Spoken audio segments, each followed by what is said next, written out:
CM Yogi Adityanath ने आज Covid के महासंकट पर अपनी सरकार के बड़े कदमों पर एक एक बात साफ की। मुख्यमंत्री ने यह भी बताया कि मौजूदा मुश्किल को दूर करने के लिए सरकार किस तरह से दिन रात एक कर रही है। इस दौरान सीएम योगी दवा से लेकर ऑक्सीजन तक की कमी के लिए जमाखोरों को जिम्मेदार उन्होंने ठहराया और एबीपी गंगा भी इसी मुद्दे को आज उठाने जा रहा है। हम आपको बताएंगे कि आखिर जमाखोरी का पैटर्न क्या है और शहर शहर ये शैतान किस तरह से हैवानियत पर उतर आए हैं। साथ ही ये भी बताएंगे कि आखिर सरकारी व्यवस्था में वो लापरवाह लोग कौन हैं जिनकी वजह से कोई बीमार अस्पताल की देहरी पर ही दम तोड़ देता है।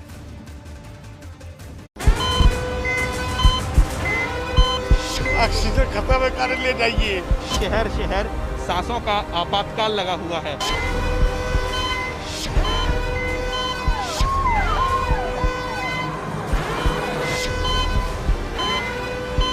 उनको कोरोना से इलाज मिल रहा है, वो कोरोना से लड़ रही है। कालाबाजारी इस समय लगातार चरम पर बनी हुई है।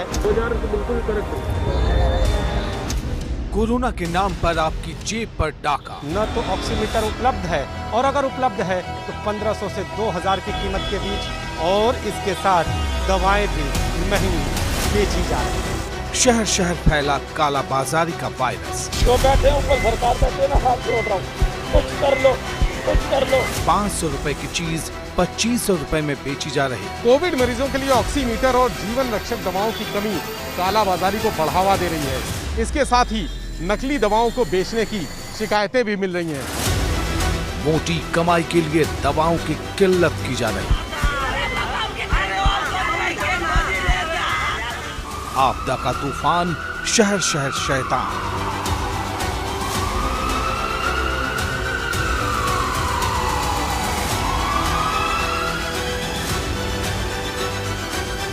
आम लोगों पर तबाही का डबल अटैक। तो आप ऑक्सीजन की व्यवस्था करिए, हमारे पास ऑक्सीजन नहीं है।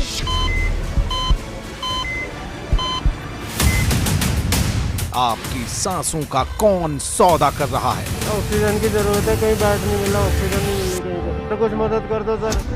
ब्लैक मार्केट में कौन आपकी जिंदगी बेच रहा है? दवा की दुकानों में भीड़ लगी है। सुबह से रात तक चक्कर काट रहे लोगों को निराश होकर लौटना पड़ रहा है।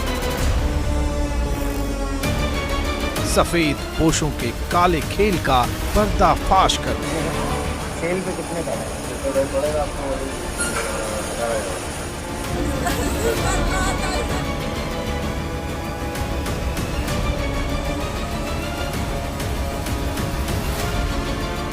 बचने न पाए महामारी के महालुटेरे।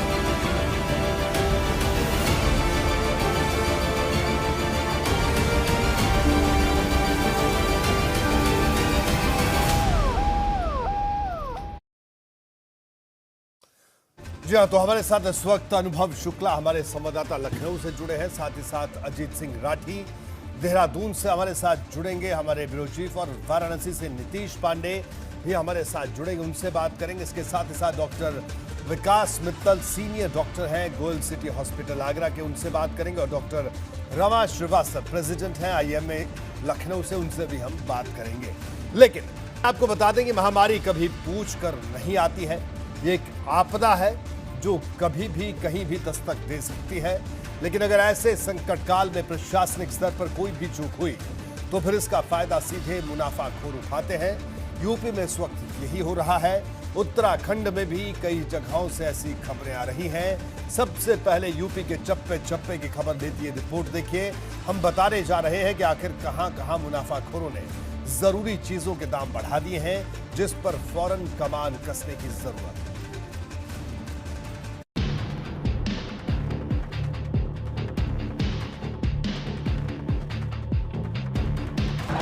ऑक्सीमीटर है क्या? है ही नहीं, मार्केट में नहीं है। ऑक्सीमीटर नहीं है सर। नहीं मेरे पास नहीं है।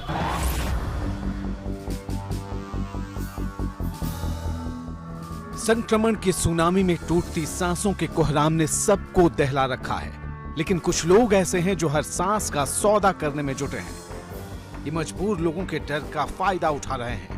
500 रुपए के ऑक्सीमीटर को इसी तर्ज पर 1000 रुपए से 2500 रुपए तक में बेच रहे हैं। और जरूरी दवाइयों की 5 से 8 गुना तक ऊंची कीमत पर कालाबाजारी कर रहे हैं। ऑक्सीजन सिलेंडर और ऑक्सीजन की भी कालाबाजारी हो रही है। ऐसे लोगों की वजह से ही इस वक्त हर तरफ कोहराम मच रहा है।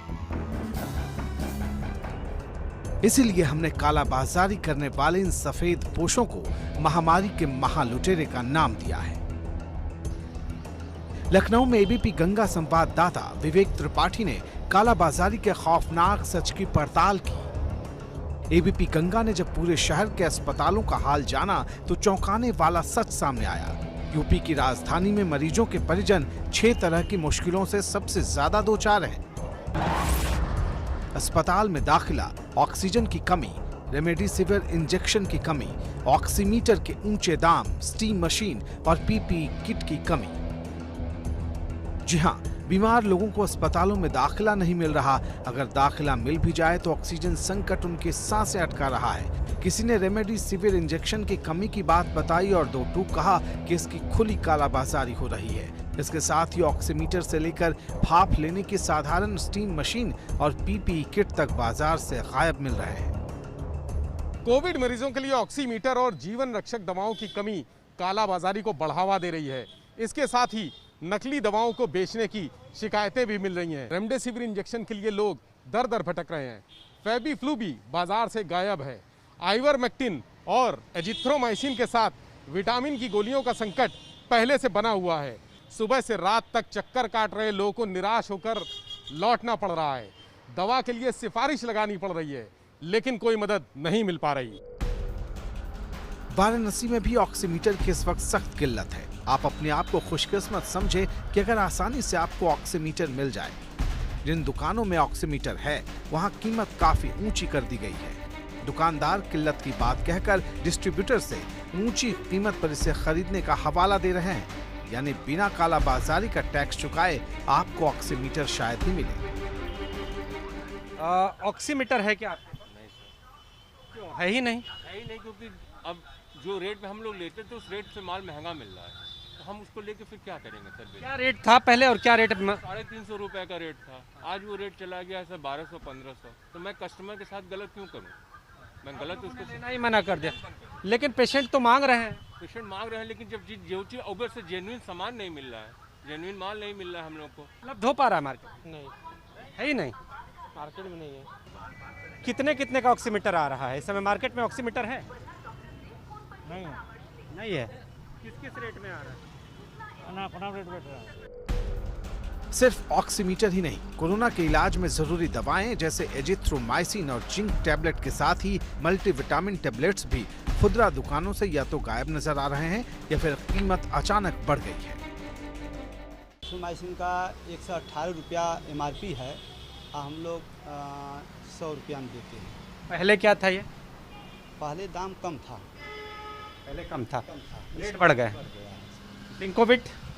जिंकोविट नहीं मिल पा रहा है हमें। जिंकोविट मिल ही नहीं रहा। और कोई मल्टीविटामिन की क्या स्थिति है? मल्टीविटामिन चूंकि इसमें जरूरी कहा जा रहा है, डॉक्टर भी विटामिन मिल नहीं पा रही है। कानपुर में भी ऑक्सीमीटर की कीमत ऊंची हो गई है। यहाँ ऑक्सीमीटर के दाम 1800 से 2000 रुपए तक पहुँच गए हैं। लोगों की मजबूरी का जमकर फायदा उठाया जा रहा है। अगर कीमत के बारे में ज्यादा पूछताछ की या एतराज जताया तो दुकानदार सीधे कहते हैं कि लेना हो तो लो, नहीं तो अपना रास्ता देख लो। हालात का पूरा सच बयान करने के बाद कानपुर के पुलिस कमिश्नर एबीपी गंगा से कहते हैं कि कालाबाजारी करने वालों को बख्शेंगे नहीं, खुफिया सूचनाएं जमा की जा रही हैं। इस मामले में मुख्यमंत्री जी के आदेश बड़े स्पष्ट और सख्त हैं कि किसी भी प्रकार से ऑक्सीजन, दवाई और किसी भी मेडिकल सेवा की कालाबाजारी या ओवर चार्जिंग नहीं होना चाहिए। और इसमें पिछले 4 दिन में हमने 4 बड़े केसेस पकड़े हैं, दवाई के भी, ऑक्सीजन के भी, ऑक्सीमीटर के भी, और आगे आने वाले दिनों में हम लोग और कार्रवाई करेंगे। एबीपी गंगा ने तय किया है कि इस वक्त आम लोगों को कालाबाजारियों के चंगुल से निकाल कर ही दम लेंगे, इसलिए हमने हर जगह तफ्तीश की। आगरा में हमने ऑक्सीजन संकट की पड़ताल की, जहां तमाम ऑक्सीजन प्लांट के भीतर लोगों का सैलाब उमड़ रहा है। लोग घंटों इंतजार कर रहे हैं। इनकी आंखों देखी पर यकीन करें तो हर जगह ऑक्सीजन की कालाबाजारी हो रही है, इसलिए हालात इस तरह के बने हुए हैं। तमाम लोग हमारे साथ हैं, उनसे बात करते हैं। आप बताइए कि आप ऑक्सीजन लेने आए हॉस्पिटल से हैं, खुद आपके परिजन कोई पेशेंट? परिजन भर्ती है अपना जी। कितने का मिल रहा है आपको सिलेंडर? 900 रुपये का। 900 रुपये का, यानी करीब 4 गुने रेट पर मिलता है जी। सीधे। आप यहाँ ऑक्सीजन लेने आए हैं? ऑक्सीजन लेने आए यहाँ पे। अच्छा, पर सिलेंडर क्या कीमत ली जा रही है? परसेंट हमें कीमत नहीं, हम तो किसी ने हमें दिलवाया है, वो पेमेंट उसने किया है, हमसे तो हॉस्पिटल पेमेंट लेगा। हाँ, बहुत ज़्यादा दिक्कत हो रही है सिलेंडर के बारे में, ऑक्सीजन के बारे 100 रुपये में अमूमन एक एवरेज मिल जाता सिलेंडर, 1000 रुपये 900 रुपये, इससे भी कई ज़्यादा गुना कीमत में। हाँ, अब तो दोनों कीमत हो गया है। क्या कहना चाहेंगे? कितना कालाबाजारी हो रही है, कहना चाहेंगे? पूरी कालाबाजारी बॉस, कहीं कुछ नहीं है, सब कुछ कालाबाजारी चल रहा है। पूरी तरह से ब्लैक मार्केट है, कोई कहीं से कोई 200-250 वाला सिलेंडर 1000, 2000 बार जो जिसका मना है वो वैसे दे रहा है। ठीक है ना, हम लोग सुबह से 7 बजे से खड़े हुए हैं यहाँ, 2 सिलेंडर के लिए तीन रात से चक्कर लगाए हैं, 3 दिन चक्कर लगाए हैं, जब जाके आज मुझे 2 सिलेंडर मिल पाए। क्या लगता है कि रिश्तों की डोर पूरी तरह से सांसों की डोर है, वो ऑक्सीजन पर टिक गई है? ऑक्सीजन पर टिक गई है बिल्कुल, इस समय ऑक्सीजन की बहुत ज़्यादा किल्लत हो रही है इस समय। कई गुनी कीमत पर आपको ये स्थिति तब है जबकि यूपी में कोरोना के संकट काल में जरूरी दवाओं और इलाज से जुड़े सामानों की कालाबाजारी करने वालों पर सीएम योगी ने एनएसए लगाने का आदेश दे रखा है। Bureau report, ABP Ganga. CM Yogi ने अब से कुछ देर पहले उत्तर प्रदेश के प्रमुख संपादकों से वीडियो कॉन्फ्रेंसिंग के जरिए बात की। मैं भी इस बैठक में मौजूद था।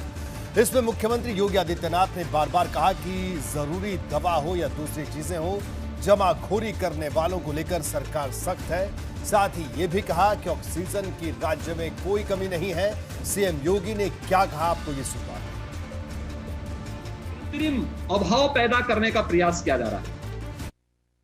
न बेड्स की कमी है, न ऑक्सीजन की कमी है, न रेमडेसिविर की कमी या किसी अन्य जीवन रक्षक दवा की भी कमी नहीं है। ये कृत्रिम अभाव दिखाने का कुछ लोगों के द्वारा प्रयास और उसके माध्यम से अफवाह पैदा करके एक भगदड़ की स्थिति, क्योंकि जिन लोगों को प्रदेश में अव्यवस्था अराजकता पैदा करने का अवसर नहीं मिला, ये आपदा का काल है। हमने सर्वदलीय बैठक भी करके सब लोगों से इस बारे में अपील की थी, वे सभी लोग मिल करके इसमें एक एक व्यक्ति का जीवन हमारे लिए महत्वपूर्ण है, राजनीति का समय नहीं। ये कहना कि रेमडेसिविर को कालाबाजारी की जा रही है, मुझे लगता है सरासर झूठ है, क्योंकि इसका तो कोटा भारत सरकार ने तय कर दिया है हर राज्यों का। एक दूसरा, उत्तर प्रदेश के अंदर जितनी आवश्यकता है उतनी रेमडेसिविर हर एक जनपद को और हर सरकारी हॉस्पिटल को उपलब्ध कराया जा रहा है, और हर प्राइवेट हॉस्पिटल को भी जिलाधिकारियों के उसमें जिलाधिकारी और सीएमओ की टीम के साथ इस बात के लिए आश्वस्त कर दिया, इस बात के लिए उन्हें दे दिया गया कि भाई हम रेमडेसिविर आपको कंपनियों के माध्यम से बांध रहे हैं, आप इसकी आपूर्ति करें।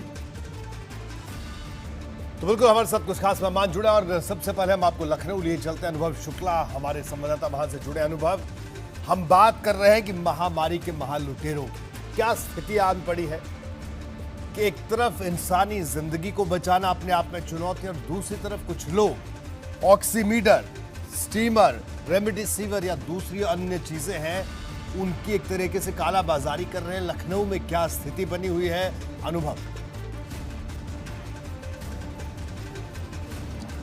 देखिए, बिल्कुल एक तरफ तो ये महामारी है, ऐसे में जहाँ तमाम सारे लोग दूसरे की मदद के लिए आगे आ रहे हैं, वहीं इसी राजधानी लखनऊ में तमाम सारे ऐसे धंधेबाज हैं जो कालाबाजारी कर रहे हैं। और इतना ही नहीं, ऑक्सीमीटर या हम कहें कि जिंकोविट या एजिथ्रोमाइसिन, ये दवाओं की कमी नहीं है, बल्कि इस लखनऊ में तो बीते 3 दिन लगातार नकली इंजेक्शन, जो रेमडेसिविर इंजेक्शन है उसको नकली यहाँ पर बेचने वाले 3 दिन से लगातार पकड़े जा रहे हैं। आज भी 4 लोग पकड़े गए हैं, 2 दिन पहले भी 4 लोग पकड़े गए हैं। उससे पहले अमीनाबाद पुलिस ने भी 4 लोगों को पकड़ा था, उनके पास से तो एक बड़ी खेप उस इंजेक्शन की, नकली इंजेक्शन की बरामद हुई थी।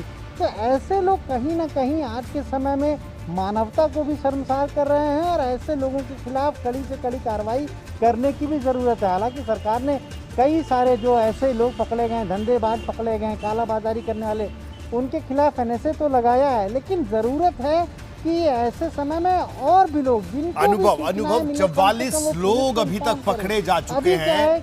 तो क्या ये जो 44 लोग पकड़े गए हैं ये सिर्फ लखनऊ से ही है, लखनऊ के अलग अलग जगह से है, क्या स्थिति है? देखिए, इसमें लखनऊ भी शामिल है। लखनऊ से तकरीबन 12 के करीब लोग पकड़े गए हैं, कुछ कानपुर में पकड़े गए हैं। इसी तरीके से अलग अलग जो उत्तर प्रदेश के ज़िले हैं वहाँ पर ये लोग पकड़े गए हैं। लेकिन सबसे ज़्यादा जो संख्या है वो लखनऊ की है, क्योंकि बीते 3 दिनों से, जैसा हमने कहा, लगातार इस तरीके के नकली इंजेक्शन बेचने वाले, नकली दवाएँ बेचने वाले वो लगातार पकड़े जा रहे हैं। और खुद मुख्यमंत्री ने कुछ दिन पहले कहा था कि ऐसे लोगों के खिलाफ NSA लगाया जाएगा, इनके खिलाफ उसी के तहत कार्रवाई की जाएगी। जो लखनऊ में लोग पकड़े गए थे उसमें 2 डॉक्टर भी थे। आप ये सोचिए, जिस आपदा काल में, इस महामारी में जो डॉक्टर भगवान का रूप है, वही डॉक्टर जो है वो इस काले धंधे में शामिल थे।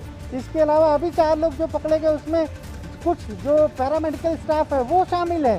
तो कहीं ना कहीं इस महामारी के बिल्कुल अनुभव तो स्थिति बेहद खराब है। कुछ लोग महामारी के महाल लुटेरे हैं जो कि बाजार में घूम रहे हैं। और वाराणसी चलते हैं नीतीश, वाराणसी में क्या स्थिति है?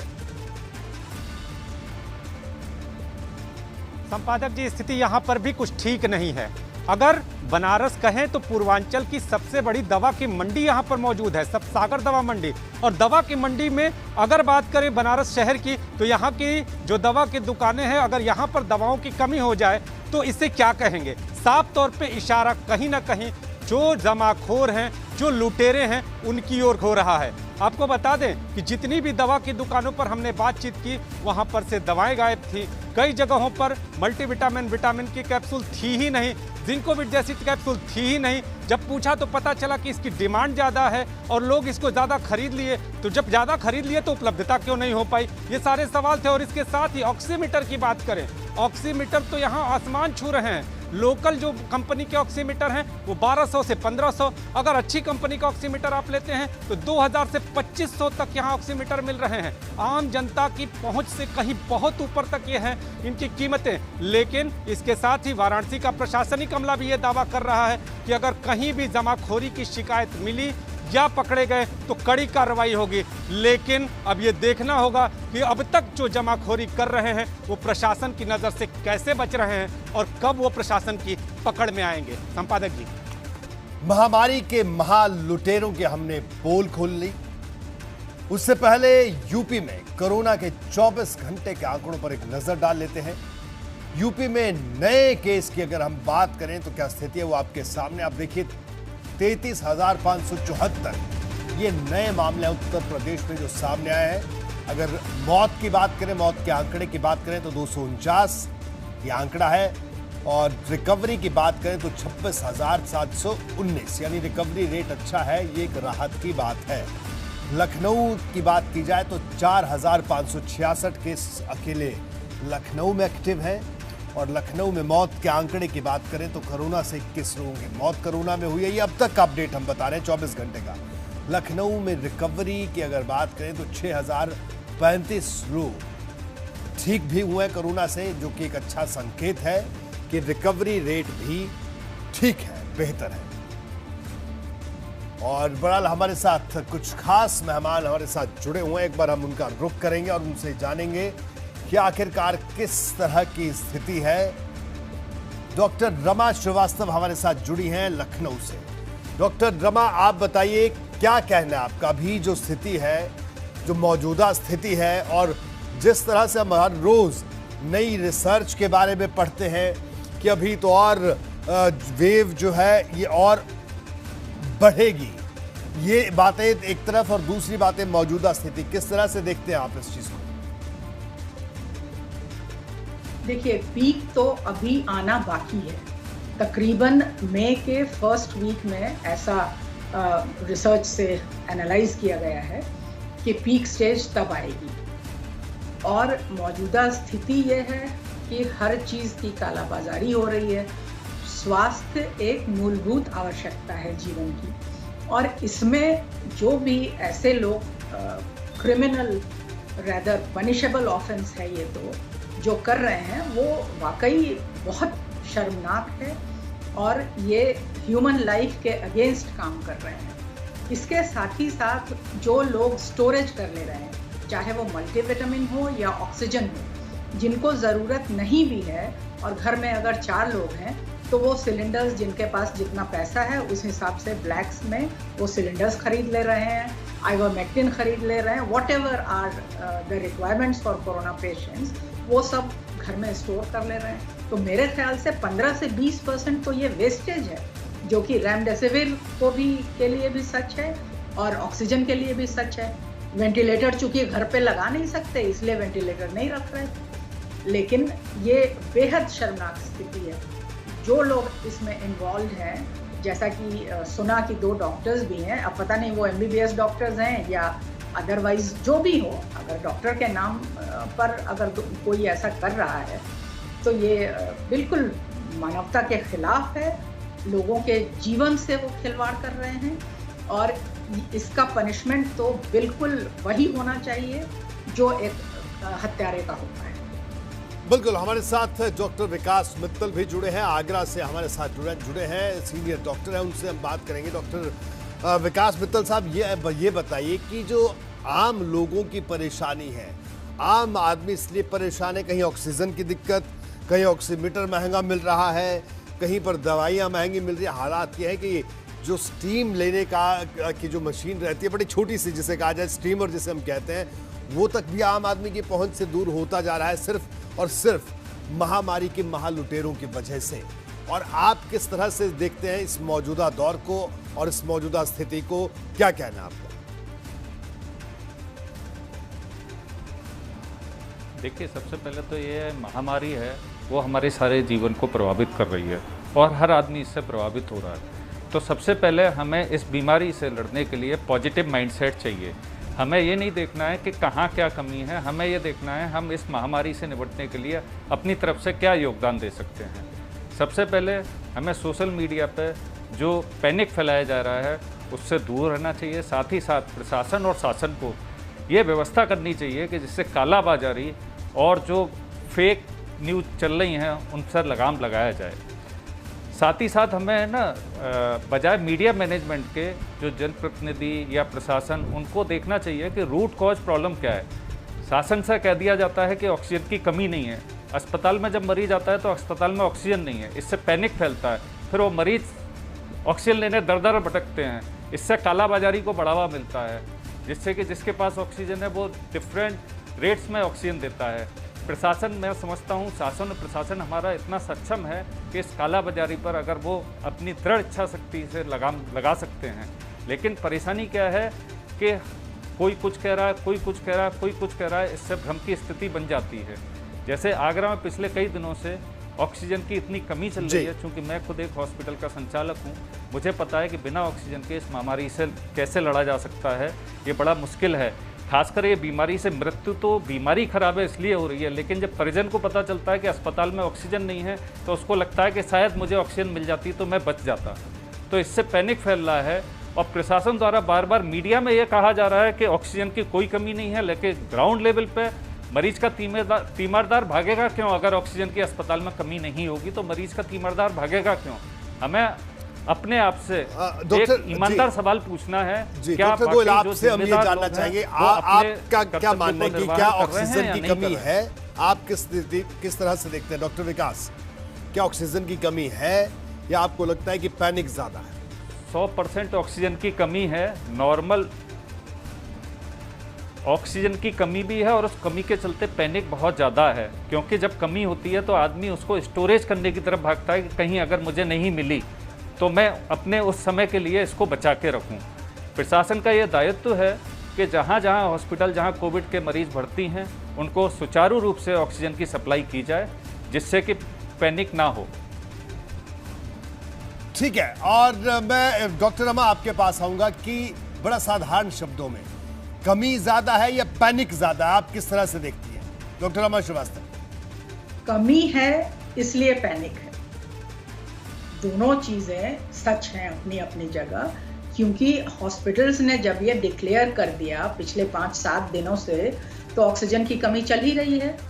अभी सुना है कि आपूर्ति शुरू हो गई है जी, लेकिन अभी भी सारे हॉस्पिटल्स को मिला नहीं है। और जिन मरीजों को कोविड नहीं भी है उनको भी तो ऑक्सीजन की ज़रूरत होती है। पहले भी होती थी और आज की तारीख में भी है। जो COPD के पेशेंट हैं, जिनको लंग डिजीजेज हैं, उनको घर में ऑक्सीजन रखने की ज़रूरत पड़ती है।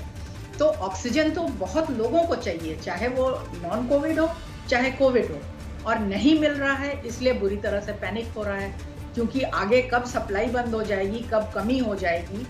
तो इस डर से, और चारों तरफ रोज़ यही सुनने को देखने को मिल रहा है, ऑक्सीजन नहीं है, ऑक्सीजन नहीं है, इसकी कमी से इतने मरीजों की मौत हो गई, तो पैनिक तो फैलना निश्चित रूप से है, क्योंकि इसका जो मनस्थिति है मरीजों की, जो अटेंडेंट्स की, खास करके जो उनके तीमारदार हैं, ठीक है, वो सब घबराए हुए हैं। ठीक है डॉक्टर सब परेशान हैं। मैं आपके पास आऊंगा डॉक्टर विकास मित्तल। डॉक्टर विकास मित्तल, आगरा के जो तमाम अस्पताल हैं वो कह रहे हैं कि ऑक्सीजन की कमी है। हालांकि प्रदेश के बहुत सारे ऐसे अस्पताल भी हैं जहां पर कमी थी, लेकिन उस कमी को पूरा कर दिया गया है। आगरा की अभी अगर वर्तमान अभी की बात करें तो क्या स्थिति है? कई अस्पतालों ने तो नोटिस तक चस्पा कर दिए हैं, जिससे पैनिक की स्थिति पैदा हो गई।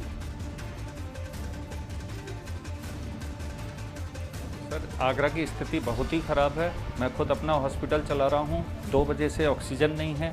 मरीजों को बता दिया गया है, कंसर्न अथॉरिटी को बता दिया गया है, अथॉरिटी आश्वासन दे रही है। मैं ये नहीं कह रहा हूँ कि अथॉरिटी काम नहीं कर रही हैं, वो अपना भरसक प्रयत्न कर रही हैं। मैं तो ये कह रहा हूँ इस महामारी में जो भी प्रयत्न कर रहा है वो कोरोना वॉरियर है और सब लोग अपना पूरा योगदान दे रहे हैं। लेकिन कहीं ना कहीं डिमांड एंड सप्लाई का गैप है। लेकिन हमें ये स्वीकारना पड़ेगा कि वाकई ऑक्सीजन की कमी है। एक फिनोमेना होता है ऑस्ट्रिच फिनोमेना, कि जब संकट आता है तो हम अपना सिर छुपा लेते हैं और सोचते हैं संकट चला गया। हमें ये नहीं करना है, हमें स्वीकार करना है कि इस चीज़ की कमी है और हमें जनता को बताना है कि इस चीज़ से हम कैसे निपट रहे हैं। पैनिक या भ्रम नहीं फैलाना है। और यहाँ पर जनप्रतिनिधि का रोल बहुत आता है। इस समय जनप्रतिनिधि कहीं नहीं दिखाई दे रहे हैं। वो प्रशासन और आम आदमी के बीच की कड़ी बन सकते हैं। हमारे जनप्रतिनिधि या उनके कार्यकर्ता केवल चुनाव के समय दिखाई देते हैं, जबकि अगर वो इस समय पब्लिक का साथ दें तो हो सकता है वोट मांगने की नौबत नहीं आए। पब्लिक का जो साथ देंगे संकट के समय में तो पब्लिक उनको सच्चा हितैषी समझेगी। प्रचार करने की ज़रूरत नहीं है, मदद करने की ज़रूरत है इस समय। जी बिल्कुल, मदद करने की ज़रूरत है, ये आपका कहना है। बहरहाल आप हमारे साथ बने रहिए। यूपी सरकार की अगर बात करें तो प्रदेश सरकार ने भरोसा दिया है जनता को कि वो हर मुमकिन कोशिश कर रही है इस मुश्किल दौर में लोगों की मदद करने की। वहीं यूपी सरकार के माने तो प्रदेश में ऑक्सीजन की कोई कमी नहीं है, हर जगह पर्याप्त ऑक्सीजन का स्टॉक है। सरकार इसका ऑडिट कराए जाने की बात कह रही है। इस बीच राज्य में कुछ जगहों से ऑक्सीजन सिलेंडर के लिए मारपीट तक की तस्वीरें आई। एक तस्वीर ऐसी भी है कि जो कि कन्नौज में अस्पताल की देहरी पर एक युवक ने इसलिए दम तोड़ दिया क्योंकि अस्पताल में उसे समय पर भर्ती कर ऑक्सीजन नहीं दी गई, वो भी तब जबकि सरकारी हॉस्पिटल का पूरा स्टॉक मौजूद था। आखिर ऐसी स्थिति को क्या कहेंगे? जमीनी हकीकत की तस्वीर देखकर आपको ये बातें चुभेंगी। और मैं यहाँ पर एक बात और जिक्र करना चाहूंगा, ये जो रिपोर्ट हम आपको दिखाने जा रहे हैं, देखिए सरकार का काम है अस्पताल की व्यवस्थाएं दुरुस्त करना, वहां पे ऑक्सीजन की उपलब्धता हो ये सुनिश्चित करना। जो रिपोर्ट हम दिखा रहे हैं वहां पर ऑक्सीजन तो थी लेकिन फिर भी वो मुहैया नहीं करवाई गई अगर मरीज को, तो ये उस अस्पताल में जो काम कर रहे हैं कर्मचारी अधिकारी, उनकी जवाबदेही भी स्थानीय स्तर पर तय करनी होगी। देखिए रिपोर्ट।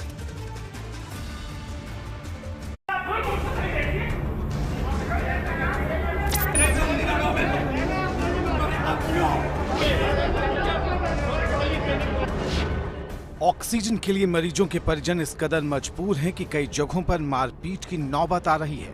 पहली तस्वीर आगरा की है, जहां एक ऑक्सीजन प्लांट के दरवाजे पर 2 गंभीर रूप से बीमार मरीजों के तीमारदार आपस में ही भिड़ गए। तो वहीं दूसरी तस्वीर गाजीपुर के सरकारी अस्पताल की है, जहां 2 मरीजों के परिजन छीना झपटी पर उतारू हो गए।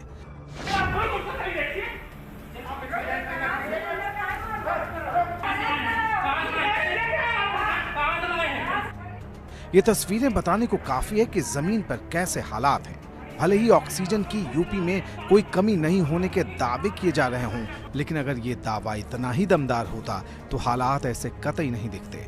इसलिए एबीपी गंगा ने मुहिम शुरू की है और ये मुहिम है कि महामारी के इस दौर में महालूट में लगे कालाबाजारियों को बेनकाब किया जाए। शहर भले ही बदल जाते हों लेकिन हालात कमोबेश एक जैसे ही नजर आते हैं। गोरखपुर में एबीपी गंगा की तफ्तीश में यहाँ के मरीजों के परिजन ऑक्सीजन की किल्लत से परेशान दिखे। ऑक्सीजन सप्लाई करने वाले मोदी केमिकल के एमडी की माने तो कुछ लोग जरूरत से ज्यादा ऑक्सीजन गैस सिलेंडर स्टोर कर रहे हैं, इस वजह से ऐसी किल्लत यहाँ पैदा हो रही है। एक्चुअल में हमें लग रहा है कि कुछ लोग जो स्टोर करने के चक्कर में पड़ गए हैं, इसीलिए शॉर्टेज ज़्यादा हो रही है। और नहीं तो अगर पब्लिक पैनिक अगर ना हो, हर आदमी अपने घर पे रखने की व्यवस्था करने के चक्कर में ना पड़े, तो हमें लग रहा है गैस की दिक्कत नहीं होगी। रेमडेसिविर और फेविफ्लू इंजेक्शन की भी गोरखपुर में कमी है। यहाँ लोगों को ये आसानी से दुकानों में नहीं मिल पा रही। हमने इसको लेकर गोरखपुर के ड्रग इंस्पेक्टर जय सिंह से बात की, जिनकी माने तो मांग के मुताबिक सप्लाई कम होने की वजह से ये हालात हैं। रेमडेसिविर इंजेक्शन का तो ऐसा है कि पूरे प्रदेश में जो थोड़ी कमी है, बट हम लोग जो है हम लोग को जो क्वांटिटी मिल रही है, कभी 200 वायल मिल रही है, कभी 100 वायल मिल रही है, कभी 300 वायल मिल रही है, और हम लोग उसी में हम लोग कवर कर रहे हैं अपने ज़िले को। बट डिमांड तो ज़्यादा है, इसकी डिमांड के अगेंस्ट में सप्लाई कम मिल पा रही है। और मुझे लगता है कि 3-4 दिन में सप्लाई भरपूर हो जाएगी, क्योंकि बहुत सारी कंपनियां जो सप्लाई करने के लिए रेडी हो गई हैं यहाँ। हम जमीनी हालात की इस तरह खाक क्यों छान रहे हैं, ये समझने के लिए अब जरा ये तस्वीर देखिए। सोशल मीडिया पर वायरल हुआ ये वीडियो सबको चौंका रहा है। ये देखिए, ऑक्सीजन होते हुए भी यहाँ पर आप वीआईपी बन के आइए, अच्छी सी गाड़ी में आइए। ये वीडियो कन्नौज का है। आपकी उम्मीदों को अगर अव्यवस्था लूट ले जाए तो उसे क्या कहेंगे? हम इसे भी महामारी के महालुटेरे का ही नाम देंगे। कन्नौज की इन तस्वीरों को देखिए। अगर आपकी आंखें इन तस्वीरों को देखने के बाद भी दहक न उठे तो फिर कहिएगा। इसमें मरीजों की हालत क्या हो रही है, ये देखिए। ऑक्सीजन होते हुए भी यहाँ पर आप वीआईपी बन के आइए, अच्छी सी गाड़ी में आइए। कन्नौज के राजकीय मेडिकल कॉलेज तिरवा के मुख्य गेट पर ऑक्सीजन और इलाज समय पर नहीं मिलने से एक मरीज की मौत हो गई। वो तड़पता रहा, लेकिन समय पर इलाज नहीं मिल सका। परिजन अस्पताल में भर्ती कर ऑक्सीजन देने की गुहार लगाते रहे, लेकिन टूटती हुई सांसों को थामने कोई स्वास्थ्य अधिकारी और कर्मचारी बाहर नहीं आया। नतीजा अस्पताल की देहरी के आगे इस नौजवान की मौत हो गई। ऑक्सीजन होते हुए भी यहाँ पर आप वीआईपी बन के आइए, अच्छी सी गाड़ी। और क्या हुआ इसके साथ आपको? बस मैंने मंगाया था सिलेंडर। मैंने कहा मेरे बहनों को एक बार आधे घंटे के लिए ऑक्सीजन दे दो, इन्हें आराम मिलेगा और फिर ये ठीक हो जाएंगे, तो हम अपना सिलेंडर खुद कहीं ना कहीं से कुछ भी अपने आप को बेच के ले आएंगे। हमारा देख लो, ये कोई बूढ़ा बाड़ा इंसान नहीं है। बताओ इसकी हालत क्या कर दी इस हॉस्पिटल ने। हद तो यह है कि अस्पताल के अंदर ऑक्सीजन सिलेंडर रखे हुए थे, यहाँ बेड भी खाली था, लेकिन एक मजबूर मरीज और उसके परिवार को इस आपदा काल में कोई मदद नसीब नहीं हुई।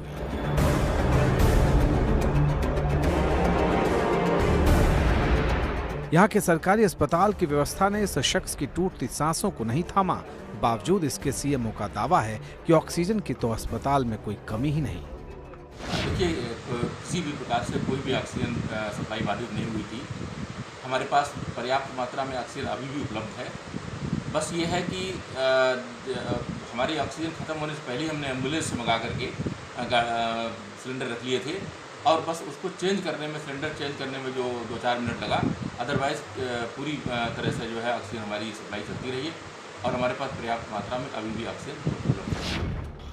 हर जगह आम लोग मुश्किल में हैं। चिकित्सा व्यवस्था चरमराती दिख रही है। सरकारी इंतजाम पर इसी वजह से लोगों का भरोसा डिग रहा है। अब जरा ये तस्वीर देखिए। एम्बुलेंस न मिलने से रिक्शे पर ही मरीजों को तीमारदार इस तरह से ले जा रहे हैं।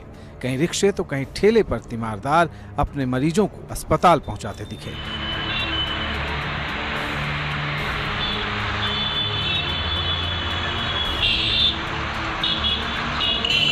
इन परिजनों के पास कोई और चारा नहीं। दुख का दरिया चेहरे पर किस कदर बह रहा है कोई भी समझ सकता है। देखने वाले हिल जा रहे हैं, लेकिन जिम्मेदार लोगों पर ज्यादा फर्क पड़ता हुआ दिखता नहीं।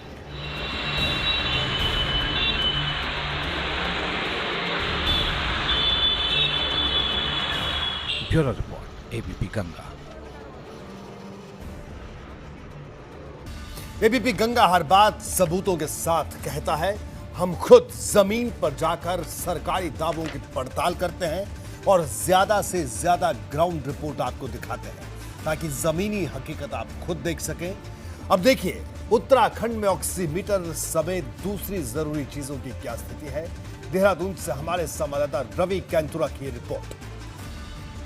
आज शाम 7 बजे से 3 मई की सुबह 5 बजे तक पूरी तरीके से कर्फ्यू लगा दिया गया है और शाम से आज जो है कर्फ्यू के लिए पूरी व्यवस्थाएं कर भी दी गई हैं। अगर आप आज की हम बात करें तो बाज़ारों में काफ़ी भीड़ है, वो इस वजह से क्योंकि लोग अपनी आवश्यकताओं की जो सामान है उसको खरीदने आए हैं। मैं इस वक्त मेडिकल स्टोर पे हूँ। मेडिकल स्टोर पे भी अगर आप देखेंगे तो लोगों की भीड़ हर एक दिन जो है लगातार बढ़ती जा रही है और ऐसे में तमाम लोग जो है दवाइयों को खरीदने के लिए मेडिकल स्टोर पर आ रहे हैं। हालांकि कर्फ्यू के दौरान जो मेडिकल स्टोर है वो सभी पूरी तरीके से खुले रहेंगे और किसी भी तरीके पर इन पर कोई पाबंदी नहीं रहेगी, लेकिन तमाम लोग यहाँ पर पहुँच रहे हैं। कर्फ्यू भी लगा दिया गया है और इसके साथ ही क्योंकि लगातार कोरोना के मामले बढ़ रहे हैं, कुछ लोगों से बात करने की हम कोशिश करेंगे। वैसे आप बताइए, आप कहाँ से हैं और क्या चीज़ आप लेने आए हैं मेडिकल स्टोर? मास्क का डब्बा लेना है। जो दवाइयाँ हैं वो मिल रही हैं? हाँ, ये दवाइयाँ से। वैसे आप बताइए, आपका क्या नाम है? आशीष जी, अब आप मेडिकल स्टोर पर पहुँचे हैं, कौन कौन सी दवाइयों की ज़्यादा ज़रूरत है? क्या मेडिकल स्टोर पर सब चीज़ें उपलब्ध हो पा रही हैं? कोरियर वाले हैं हमको। वैसे मैं आपसे ये पूछ रहा था कि कौन कौन सी दवाइयाँ हैं जिनकी डिमांड बहुत ज़्यादा बढ़ी? ये जो आजकल गवर्नमेंट ने गाइडलाइंस में लिखी हुई है ना, वही वाली सब ज़्यादा चल रही हैं आजकल। एक ऑक्सीमीटर को लेकर है तो वो उपलब्धता है? नहीं, कम ही है वैसे, मतलब इंडियन मेड नहीं आ रहे वो थोड़े, मतलब जेन्युइन नहीं आ रहे, मतलब इंडियन मेड नहीं मिल रहे मार्केट में और वैसे भी नहीं मिल रहे, उसकी शॉर्टेज है। बात करें तो काफ़ी ऐसी चीज़ें हैं जो कि मेडिकल स्टोर पर नहीं है। खासतौर पर ऑक्सीमीटर की बात करें तो उसकी आवश्यकता सभी को महसूस भी इस वक्त हो रही है कि लोग अपना ऑक्सीजन लेवल नाप सकें और उसका पता कर सकें। लेकिन जो अन्य दवाइयों की उपलब्धता है वो फिलहाल बनी हुई है। हालांकि देहरादून ज़िले की हम बात करें तो यहाँ पर सबसे ज़्यादा कोरोना के केसेस अभी तक हैं और ऐसे में शाम 7 बजे से 3 मई की सुबह 5 बजे तक पूरी तरीके से कर्फ्यू लगा दिया जाएगा। हालांकि आवश्यक सेवाओं को इस दौरान छूट रहेगी। अपने सहयोगी निशांत चौहान के साथ रवि कैंतुरा, एबीपी गंगा, देहरादून। रवि कैंतुरा हमारे साथ जुड़े हुए हैं देहरादून से। रवि, देहरादून की रिपोर्ट आपने दिखाई, लेकिन क्या जो स्थानीय प्रशासन है या सरकार की तरफ से कोई गाइडलाइन इस तरह की कालाबाजारी और इस तरह की स्थिति को रोकने के लिए? रवि,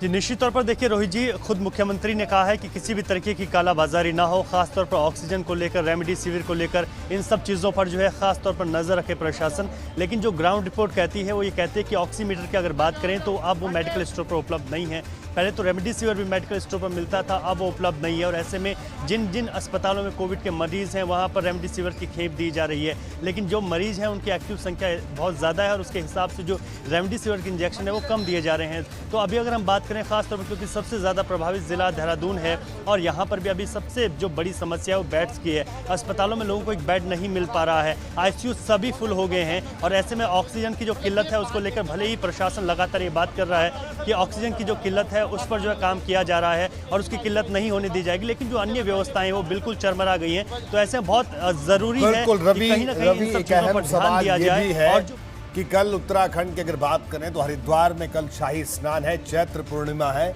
तो क्या ये माना जाए कि शाही स्नान में अब अपील का कोई असर पड़ेगा, संत कम आएंगे? क्या कहना है इस पर?